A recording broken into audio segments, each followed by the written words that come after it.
week, or if you have to, go flex.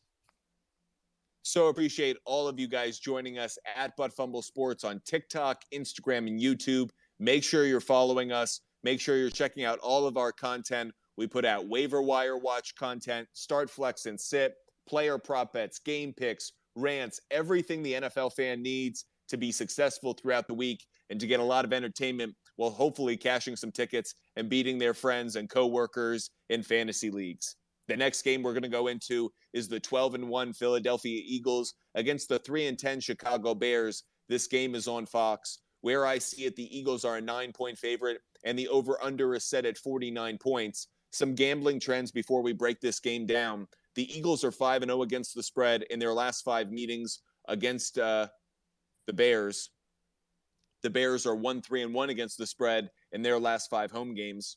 The over is 7-1 in the Eagles' last 8 games overall. The over is also 7-0 in the Bears' last 7 games overall. And the over is also 5-1 in the Bears' last 6 games following a bye week. Lope, lot of over trends there. 1, do you like the over in this game? And 2, how do you see it playing out from a spread standpoint? Yeah, I'm going to follow the trends.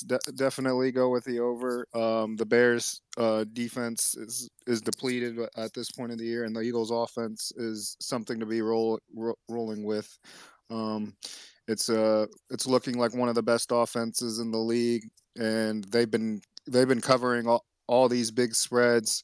At 9 points, it's probably a little bit too high for me, even though the Eagles have covered these big spreads before, so I'll just stick with them on the money line. But I think you're definitely safe with the over, and even if you want to buy it down a little bit, I think you're safe either way. But I expect a lot of points and a big Eagles win, getting ready for that matchup versus Dallas Christmas Eve.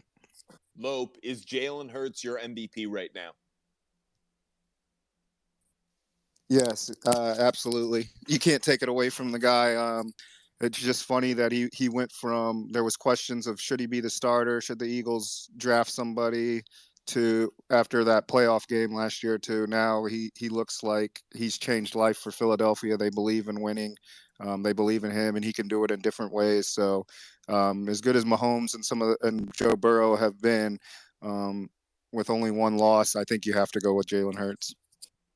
Just like college, Jalen Hurts has been questioned, improved, and is now emerging as one of the best players at his position. So excited to see a young player who didn't come in with hype earn that reputation. We've seen it before. Maybe the most famous example, obviously, is Tom Brady. But one that I also think kind of reminds me of Jalen Hurts a lot is Dak Prescott, someone who was picked in the middle of a draft and all of a sudden really developed into a star quarterback. Obviously, Jalen Hurts might go to heights we haven't seen Prescott go yet with Hurts in the MVP race.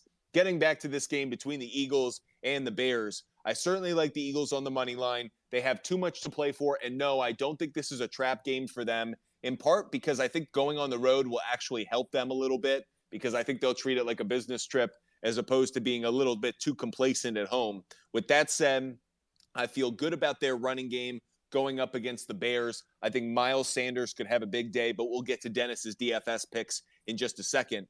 That said, Philadelphia on the money line is absolutely the But Fumble Sports pick with this one. And also, based off of all those over trends, we'll go with the over as well. We're getting that at over 47.5 after you buy 1.5. Dennis, a lot of talented players in this game, whether it's Justin Fields, Jalen Hurts, A.J. Brown, Devontae Smith, and as I mentioned, Miles Sanders. Who can we anticipate having a big day in this game at Soldier Field? We're simpatico tonight. I think it's Miles Sanders. Chicago's 29th against the run fantasy points wise. From DFS, he's at a very reasonable $6,500.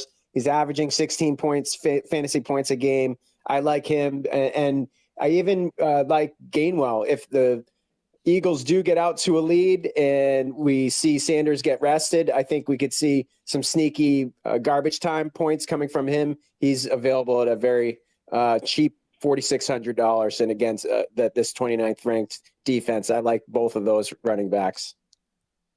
Now, Dennis, one of the players I'm not crazy about this week is Cole Kmet. He's a sit for me in fantasy because the Eagles are good against tight ends. That said, he's had good chemistry with Justin Fields. Is there any reason I should feel differently about that? I'm with you. Unfortunately, I have to start him because I have no other options in one of my playoff games. But I do think they have a nice rhythm. It seems like they've got that familiarity where he's kind of the safety valve. But in terms of expectations, I would tend to shade a little bit of his usual numbers. I think he's usually about a 10 or 10.5 point fantasy average. So I don't know if we'll see that kind